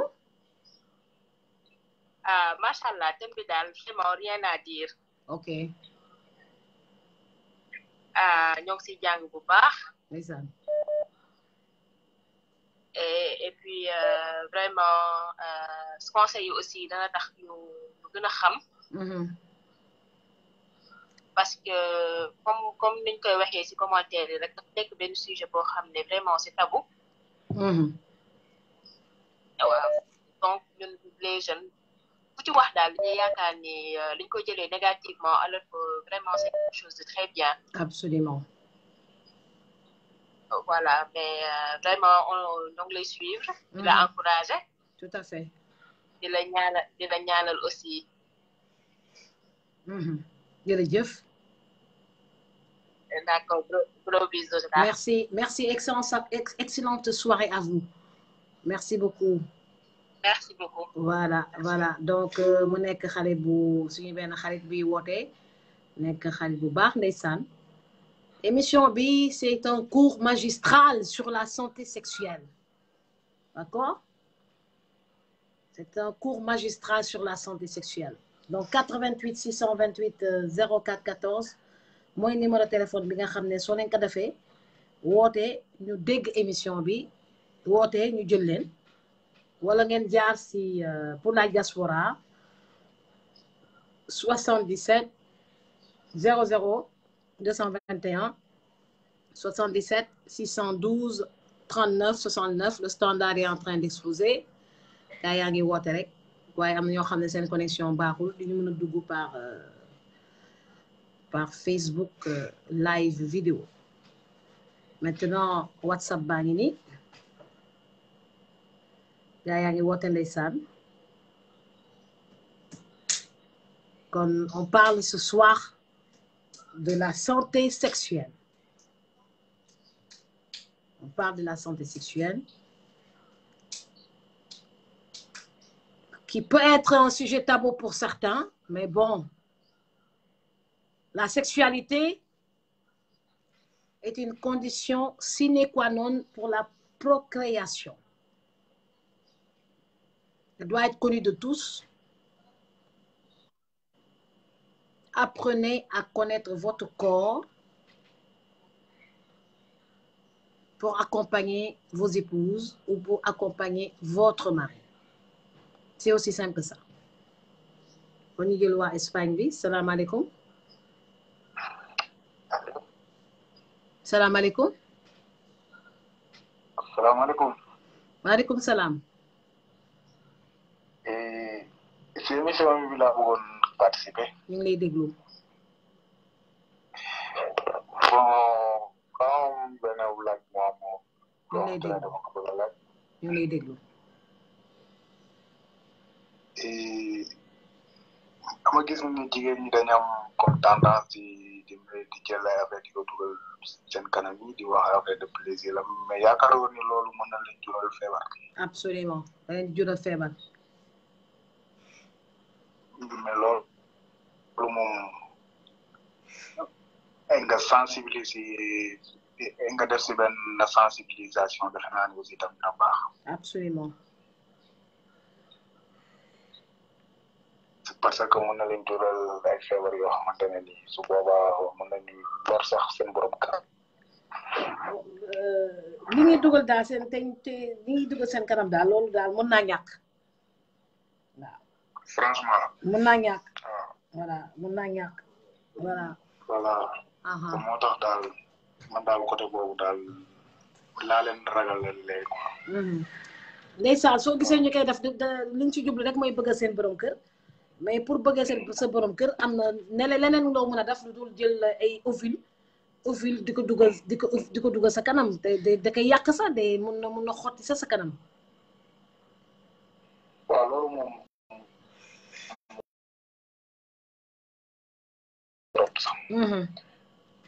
en tout cas daal oui rafetlu naa ko. voilà parce que yaa ngi sensibiliser pour ñu éviter yenn comportement yi voilà. voilà. merci d'avoir participé merci. Okay.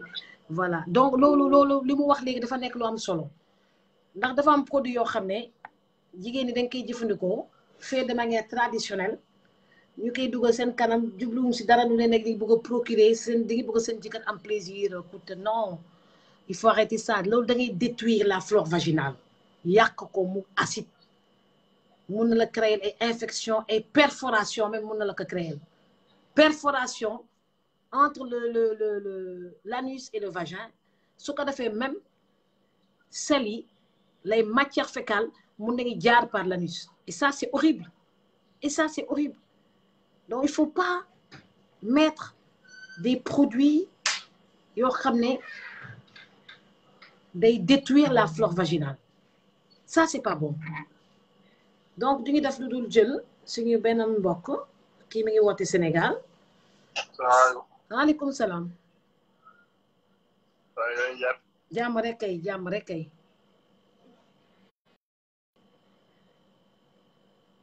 fooy wootee. waaw. pardon. mu ne. allo. waa ñu ngi lay déglu. allo. émission bi jeexul yow li ñuy déglu yaa ngi en direct. waaw.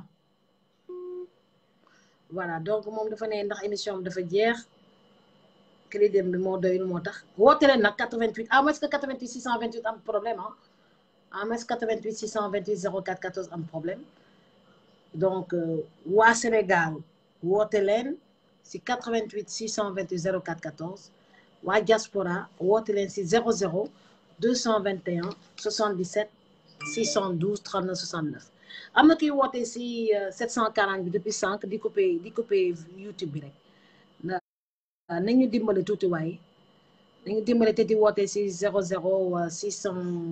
221 77 612 39 69 voilà.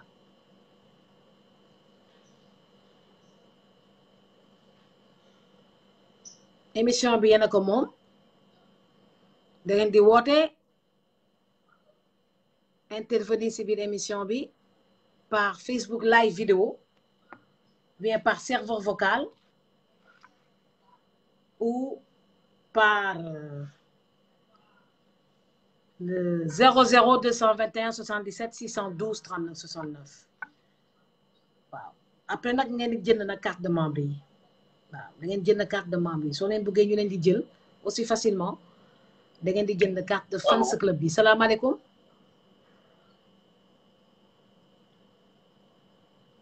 maaleykum salaam. mbokki fan. allo. oui maa ngi lay déglu vous êtes en direct monsieur.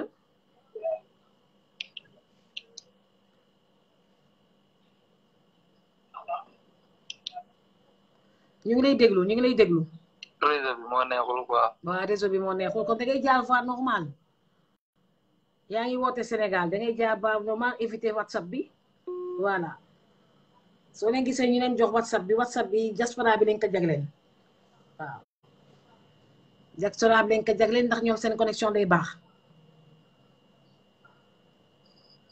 salaamaaleykum. waaw ça va. Ndella. ça va bien. maaleykum salaam. alhamdulilah Diouf. na ngeen def. waaw ça va oui ça va alhamdulilah. jàmm rek. ça va Diouf. maa ngi fi rek alhamdulilah. waaw ça va alhamdulilah sa benn xarit la walaay xam naa xamoo ma nag. ndeysaan. ne ko sa benn xarit boo xamul la walaay. ok.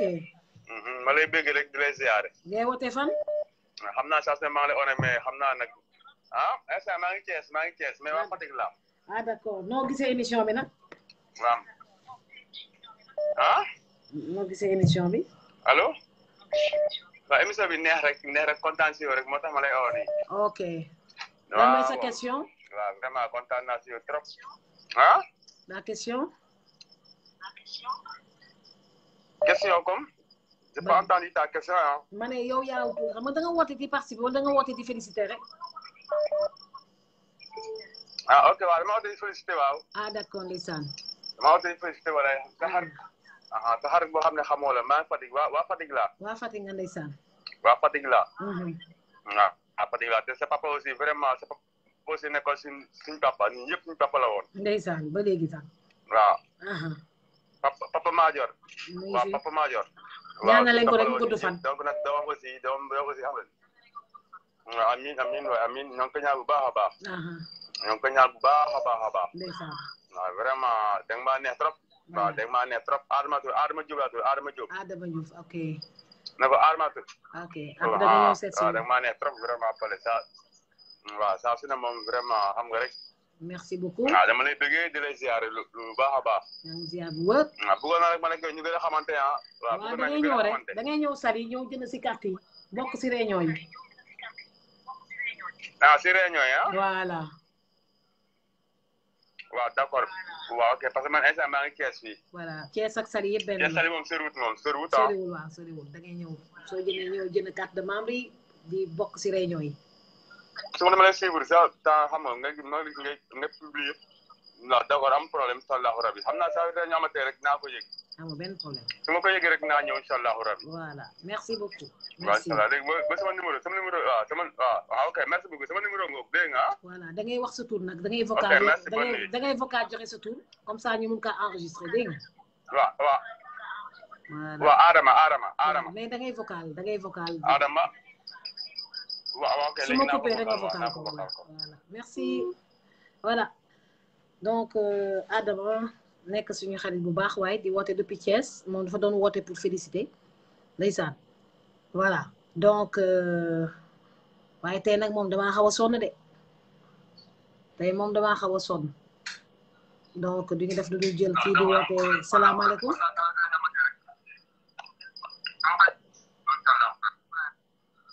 salaamaaleykum da ngay wàññi téléphone bi ngay déglu voilà moom mi ngi woote depuis Espagne Italie waaw mais day déglu ndeysaan émission bi salaamaaleykum. maaleykum salaam. yaa ngi woote depuis Italie. man France laa dëkk actuellement. ah d'accord mais yaa ngi woote indicatif Italie. oui mais actuellement parce que man du ma nekk benn place loolu moo tax. da ngay bouger quoi. ah d'accord actuellement yaa ngi France waaw d'accord ndeysaan.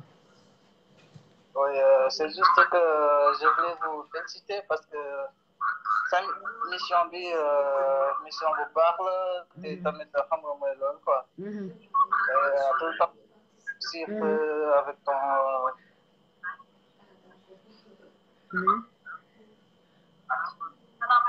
oui parce que tout le temps maa ngi déglu sa mission bu baax la.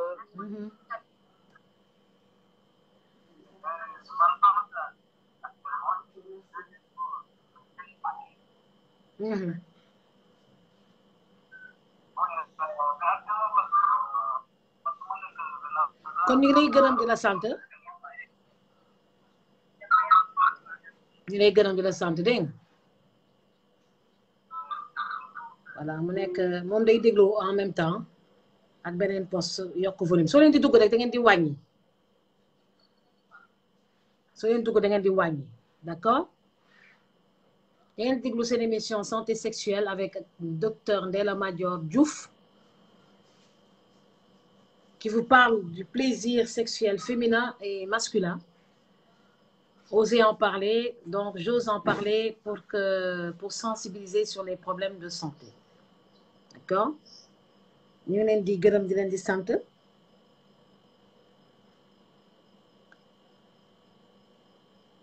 ñu leen di gërëm di leen sant bu baax a baax a baax.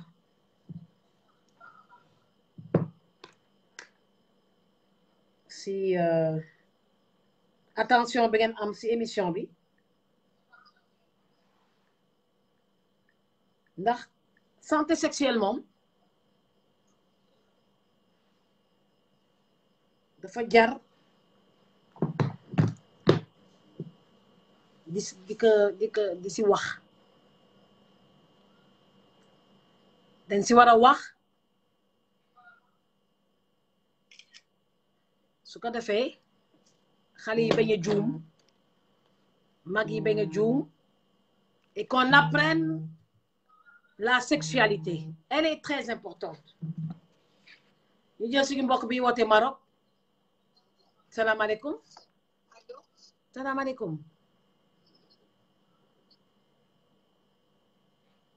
salaamaaleykum Maaleykum salaam, maman, ça va? Ça va bien?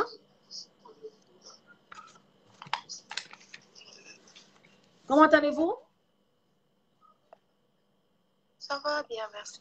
Alors, c'est quoi votre question? Bon, je n'ai pas de questions, nous devons intervenir. D'accord, maa ngi lay déglu. maa ngi lay déglu waaw. waaw am na solo. ci jàng lu bëri. kontaan nañ ci trop. ndeysaan. parce que yu bëri loo ëmbale woon.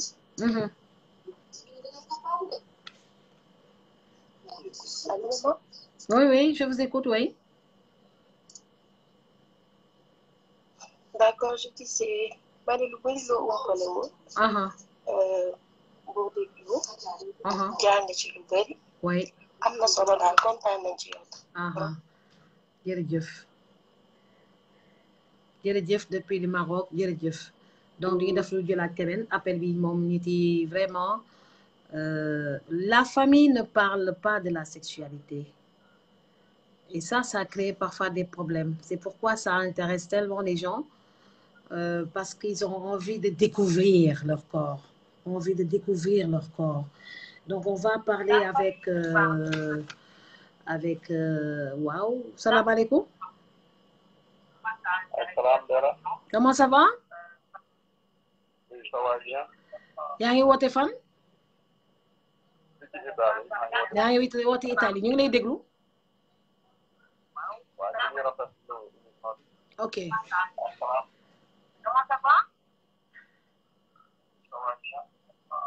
da ngay wàññi volume bi téléphone bi ngay déglu. ma bañ a déglu téléphone.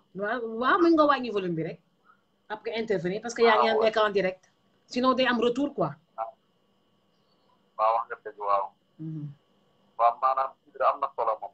waaw ndeysaan ñoo ko bokk waaw maa ngi koy may de. waaw kontaan nañu. merci beaucoup. sax dañuy doole sax Europe moom xamuñu yoon. xam nga ñun ñu boobu yàggee doo xam fay xaw. ndeysaan daf nga fa ñaata at. dafay madame ay 15 ans.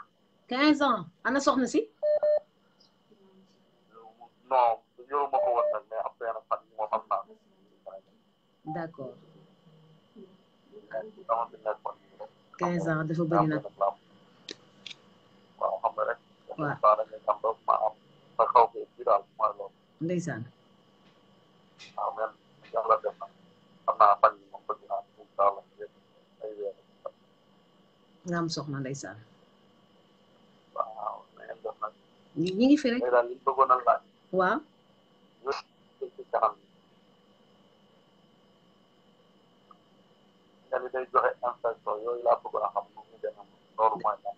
loolu mooy lan ndeysaan jigéen yi nag dafa am ñu bëri suñu buggee bégal seen jëkkër dañuy am ay ovules yoo xam ne dañ koy def seen i kanam te loolu baaxul waaw loolu baaxul donc ñu leen di demander ñu bàyyi loolu waaw dañuy bëgg a xat quoi dañuy bëgg a xat comme que dañuy bëgg a xat dañuy trop jël ay ovules yoo xam ne suñ ko defee seen kanam dañuy xat waaw mel ni ku vierge te loolu après soo ko tàmmee yàq sa kanam.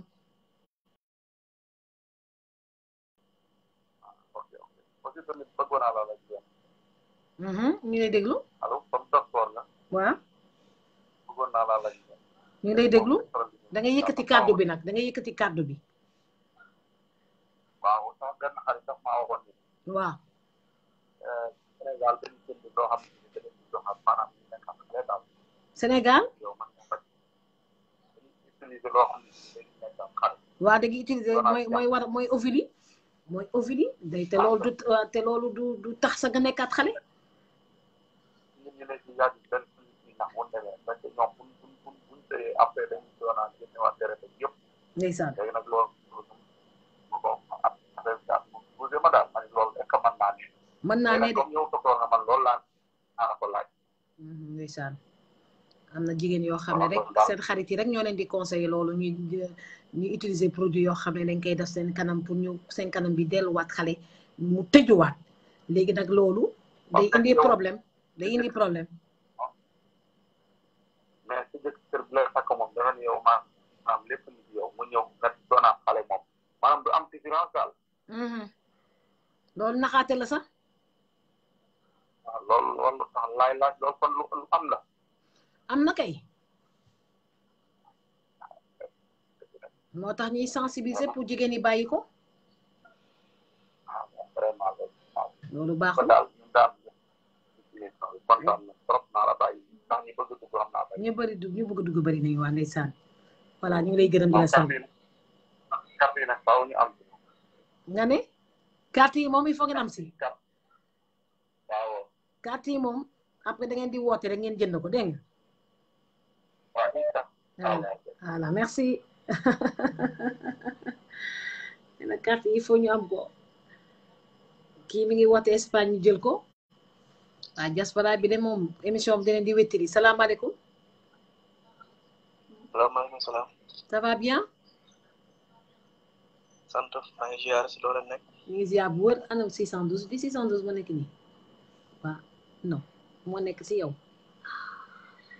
bii WhatsApp bi moo fi nekk allo ça va bien ça va maman ça va très bien waaw émission bi maa ngi koy rafetlu bu baax a baax jërëjëf sa question parce que sama question mooy lan daal xale jigéen ñi dañoo war a bàyyi comme genre yooyu noonu ñuy def loolu baaxul affaire de ndaw wala affaire de yooyu yëpp des la yàlla moo koy def ci ko neex boo téye sa bopp boo amee jëkkër soo ko fekkee ci yow jeex na boo ko fekkee ci yow tamit mooy loolu parce que kontewul dara du dara tam aussi ak amoureuse ñun xale yu góor yi loolu bëri def ñu kii takk jabar du pour ndaw du pour doom da nga koy takk pour da nga kaa bëgg absolument waaw loolu am solo quoi boo gisee ñun sama classe bi ak ñeneen ñi ba tey amuñu jabar li ñuy def seen xel mooy doo war a takk par force ku vierge te fii ñun fii xale yu góor yi xaaj bi yëpp vierge wu ñu waaw buñ ko doon xool nag loolu dafay métti sooy takk jabar dañ koy takk da nga kaa bëgg da nga koy takk ngir yàlla tout à fait waaw man nag amee bi léegi nii laa ko seetaan maa ngi doog am Facebook bi affaire bi intéressé ma ne xaaral ma ko participer ay affaire da ngeen di abonné nag da ngeen di abonné si chaîne YouTube bi NMD TV abonné également si page Facebook bi jënd carte yi tamit non dinaa ci abonné man Ba Aline laa tudd Ba Aline Cissé maa ngi Espagne fii man mi sama waroon ñëw nga jox ma ci jabar yi ndeysaan da ngeen di wéet nag ndeysaan naa waroon ñëw nga jox ma ci jabar yi mama merci kontaan naa trop merci kon di ngi def lu xaar ñu baaxee kenn salaamaaleykum d'accord salaamaaleykum ok xaaral ma jël haut-parleur salaamaaleykum waaleykum salaam na ngeen def soxna Mbène jàmm rek kay ñu ngi si jàmm bu baax a baax a baax a baax yàlla yokk waay amin yàlla yokk baax a baax amin ñu ngi lay déglu waaw maa ngi lay déglu waaw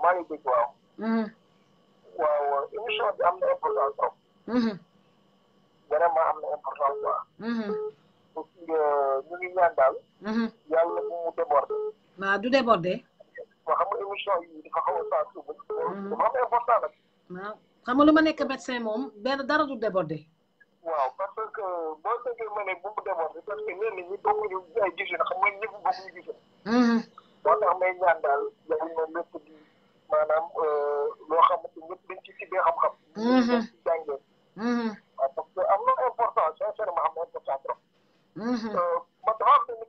ma doon laaj. maa ngi lay déglu ngay am temps pour mën koo développé. waaw ñu ngi lay déglu. ci wàllu jigéen ñi nga xamante ni ñu jëfandikoo seen awra borom kër.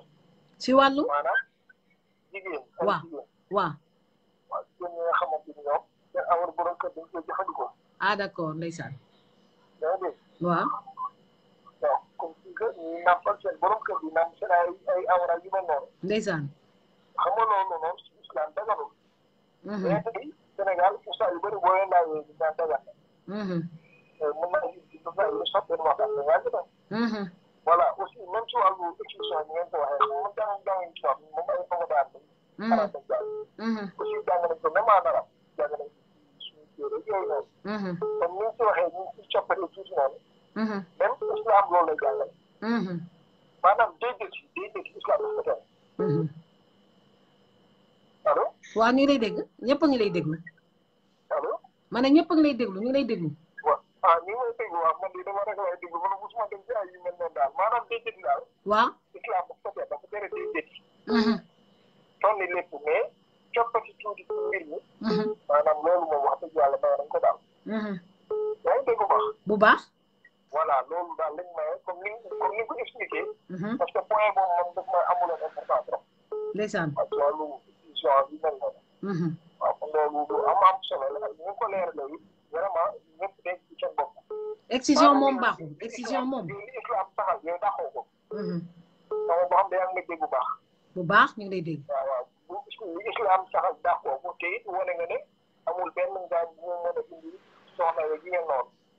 kon est-ce que jotul ak est-ce que jotul maanaam médecin yeeg sage-femme ñoom di ko defal musulman yi nga xamante ni ñoom bu ngay gis ne lu yeneen bi diggalee la dañ ko war a def est-ce que loolu jotul yi nga nekk si jàppal ci ñoom donc ñoo it ñoom ñoo leen jumtukaay yi ñoo xam nan lañ koy mën a defee ak yu mel noonu est-ce que loolu jotul tey waaw sinon fekkee état daf ko tere rek carrément ñu am ñoo xamante ni ñu ko def façon ni ñu koy defee ci lu gën yaa ngi dégg maanaam déedéet ko baaxul. islam même daf ko defee. ci nag loolu moom vraiment loolu la yem ci digle. waaw question boobu daal bëggoon naa ne nga ñëwaat ci aussi kañ la état di ñu jox maanaam di ñu dimbali ba médecin yeeg yooyu noonu di ñu jàppale ci loolu daal. maanaam mu jóge ci aada ak cosaan. maanaam bërëbu fajukaay bi mel noonu. loolu amuloon nañu solo trop trop trop. parce que ba tey ñu ñaa koy defar ñu ngi aaye da ngay dem ci village aaye ko mais booy wëlbati bi nit ñi naan ci li ñu doon wax ñun gëmuñ ci dara. ci cosaan la ñuy def. maanaam yaa gën a xam. voilà yaa gën a xam. loolu moom vraiment bëggoon nañ ci aussi liñ ci leeral am na solo am na ci njàng bu baax. yàlla taxu daal moom daal moom ñu ngi déglu daal. d'accord dinaa ñëw revenir at si loolu. ñu ngi lay gërëm di la sant voilà kii intervenir léegi nag moom imam la moom lay intervenir mais comprendre ma bu baax lépp lu mu wax mais dafa mel ni si affaire excision lay wax waaw dafa mel ni si affaire excision donc excision maanaam xarafal jigéen dafa nekk loo xam ne ñu ko ñaawlu moo ëpp ñu ko rafetlu soo ne bëggee dégg-dëgg ñu ko ñaawlu ndax lu tax ñu ñaawlu ko ndax agressivité bi ñuy agressé awra ku jigéen ki xale bu ndaw nga ñëw rek dagg ndax dafa bëri ay façon ñoo xam ne dañuy dagg tuuti am ñoo xam ne dañuy lelli bi nag moo gën a garaaw lépp la ñuy dindi te lii ñuy dagg mooy équivalent pénis maanaam awra góor li ñuy dagg su ko defee am na yenn conditions yi ni nga koy daggee day créer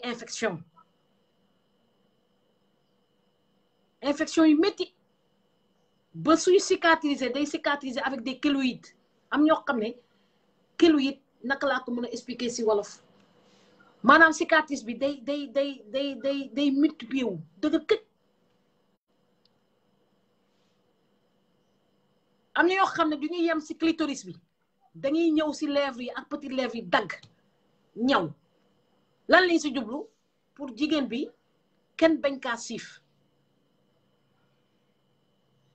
loolu ay tradition la UNICEF OMS état au Sénégal ñu bëri jóg di ko xeex am ñoo xam ne nag dañuy assumer ne dañ leen xarafal te xarafal pour ñoom lu baax la waaye lu si ëpp ñu ko ñaawlu moo ëpp ñu ko rafet ba di ko xeex xam nga déggu leen fenn fi ñu ne contre la circoncision des hommes parce que prépuce bi maanaam enveloppe bi enveloppé gland bi moom la ñuy dagg pour éviter des cancers au niveau du prépuce tubaab bi sax dañuy dem ba léegi actuellement ñoom ñëpp dañuy circoncire d'accord hôpital dëkk yu mel ni États-Unis ak Europe yëpp soo xale bi su juddoo dañ lay laaj tout de suite ñu dagg wala duñu dagg après dañuy dagg rapidement prépuce bi mais en ce qui concerne le sexe de la femme vraiment il faut laisser le sexe de la femme tranquille vraiment xale bi jooy ñu dagg lépp loolu baaxul am na nag ñoo xam ne dañ ko assumer pour ñoom lu baax la ça dépend dafa bëri façon et ça se comprend médicalement ça se comprend hein? Voilà le clitoris bi ñuy dagg c'est un organe de plaisir organe bànneex la si jigéen te nga am na ñu bëri ñu xam ñu ko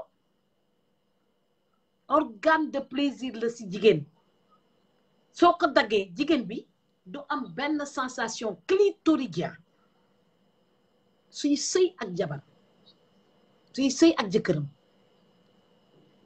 ban sensation lay am et encore c'est un plaisir vaginal maanaam à la suite d'une pénétration te loolu vraiment sa soxna soo ko bëggee bégal ah li ñu naan tendresse maanaam tendresse naka lañ koy traduire ci wolof ah maanaam ngay bégal sa soxna dans la douceur maanaam doo ko agressé doo ko brutaliser ah ndax jigéen soo bëggee am ak moom doom da ngay ndànk na ngay waxante dëgg nag mais am na ñoo xam ne égoïste nañ benn façon égoïste boo xam ne seen bopp rek le prophète si boppam sallallahu alayhi wa sallam prophète Mohammed day conseiller mooy jigéen dañ koy toppatoo en douceur pas dans l'agressivité loolu nag suñu bëggee suñu góor ñi di agir en douceur si éducation bi lañ koy tàmbalee bi ñuy nekk xale bay nekk mag foog ñu jàng di communiquer di jëflante dans la douceur il y aura aucune douleur te su ko defee soxna bi da lay accepter waaw waaye agressivité amul lenn loo xam ne dina la permettre nga am des rapports sexuels corrects avec son épouse am na keneen ku bëgg a dugg ci ligne bi ñu jëlaat émission bi di fàttali nag que fu muy woote mi ngi woote Mali salaamaaleykum aleykum salaam yaa ngi woote Mali naka Mali mbaa dëkk bi sedd na léegi man waaw tàngoor trop mais dama bëgg a participer émission bi doo waaw ñu ngi lay déglu yaa ngi en direct ñëpp a ngi lay déglu nag waaw mais man maa ngi seetaan dama bëgg a wax ak Ndéla te maa ngi seetaan Ndéla ngay waxal yaa ngi en direct Ndéla ngay waxal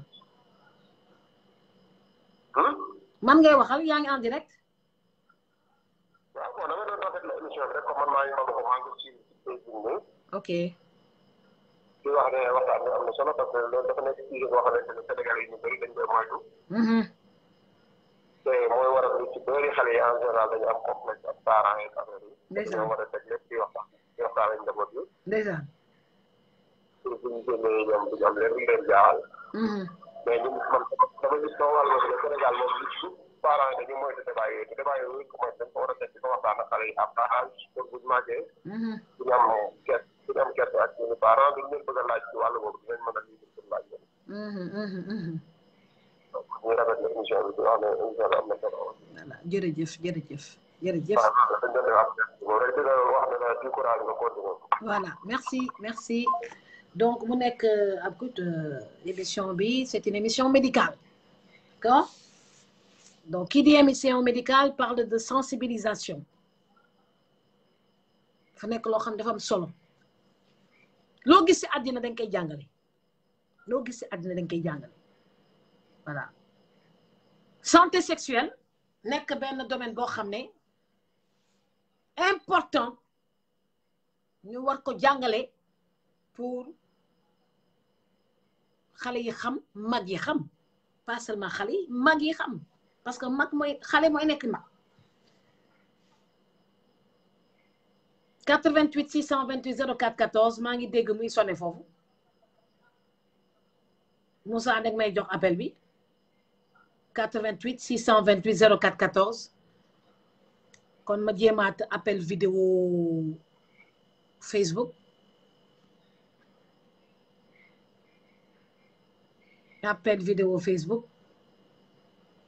su ko defee su kanamee nag ma décroché permettre à Demba Touré mu ñëw def émission voyance am tranquillement waaw tax tey moom xaw naa sonn te fekk na sama kanam dama forcé rek pour ñoo defal leen émission bi voilà ma forcé mu ñoo defal leen émission bi mais aujourd'hui je suis un peu fatiguée waaw mu nekk émission boo xam ne gis naa ne vraiment intéressé na leen torop et que dañ koy waajal dinañ koy waajal léegi su ko defee man mën naa leen defar 4 heures de temps mais là moom su ko demee damay décrocher pour mën a reposer wu bu baax 88 628 04 14 kon Moussa avertir a Demba Touré pour mu ñëw jël émission bi sa émission man su kanamee damay décrocher pour aller me reposer un peu que du nekk seulement santé sexuelle dans cette émission on parlera de tout on parlera de toutes les maladies mais santé sexuelle dafa nekk loo xam ne dafa intéresser Sénégalais yi ndax dañuy bëgg a découvrir le corps de la femme bëgg a découvrir le corps de l'homme su ma la nee tout le corps de la tête aux pieds est un organe de plaisir tout le corps de la tête aux pieds foo xalaat rek muy ndong li muy karaw yi muy bakkan yi muy bët yi muy tànk yi dans la douceur c'est un organe de plaisir kon nag réponse boobu laa mën a jox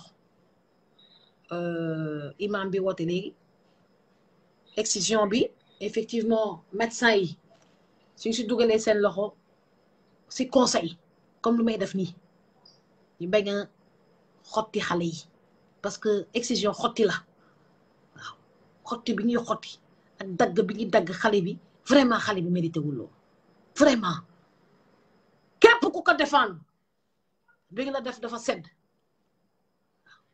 bi nga la def dafa sedd képp ku défendre excision li nga la def dafa sedd mais képp ku ñu exciser de manière agressive leen le nombre de reportages de femmes en France excisées qui militent contre l'excision ak moo bëri il y a même des programmes au niveau des Nations Unies qui sensibilisent pour ñu bàyyi excision hémorragie bu muy indi rek maanaam deret bi tuuru hémorragie bu muy indi rek loolu c'est un motif de refus d'excision c'est complètement différent de la circoncision dëgg yàlla complètement différent de la parce que la circoncision on n'enlève que la peau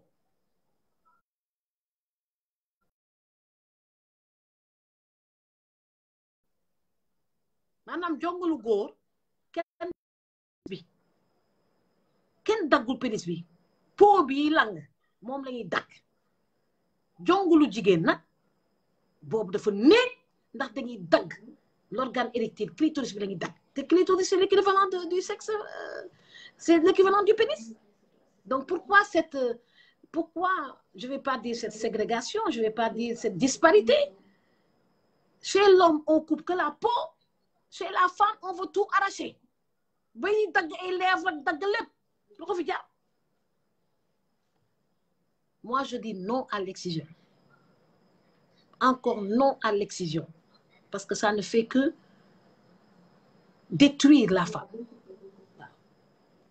Ku nekk nag ak li nga gëm am ñoo xam ne nag dañ koy imposer xale yi soo laajtee benn xale nga ne ko ndax da nga bëgg ñu jongal la du d'accord kon ñu ngi def lu du jël kii woote di woote Allemagne ou Suisse voilà donc salaamaaleykum. allo. salaamaaleykum. allo. allo vous êtes en direct. fooy woote. Comment ça va? maa ngi wootee London. yaa ngi wootee London. ok ñu ngi lay déglu. waaw ñu ngi lay sant rek di la encourager ci sa émission bi. ok. ndax émission bi nga xam ne moom ngay def ni lu l'islam moo ko jëkk a santaane. ndeysaan. mooy doomu aadama boo ko bëggee yokk da nga koy leeralal ci ni mu ko mën a xamee ni nga ko koy leerale mu mën a duggee ci boppam.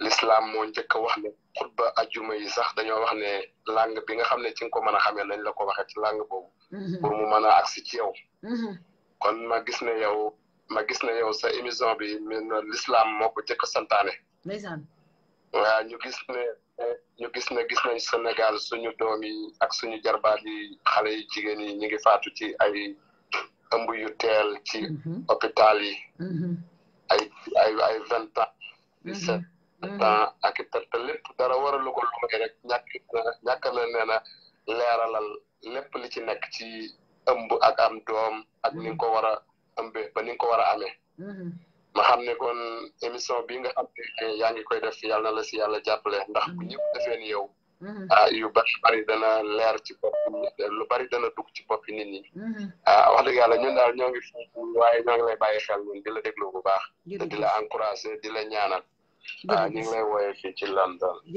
jërëjëf merci beaucoup merci mu nekk gu baax ndeysaan kii woote depuis Londres léegi maa ngi décroché nag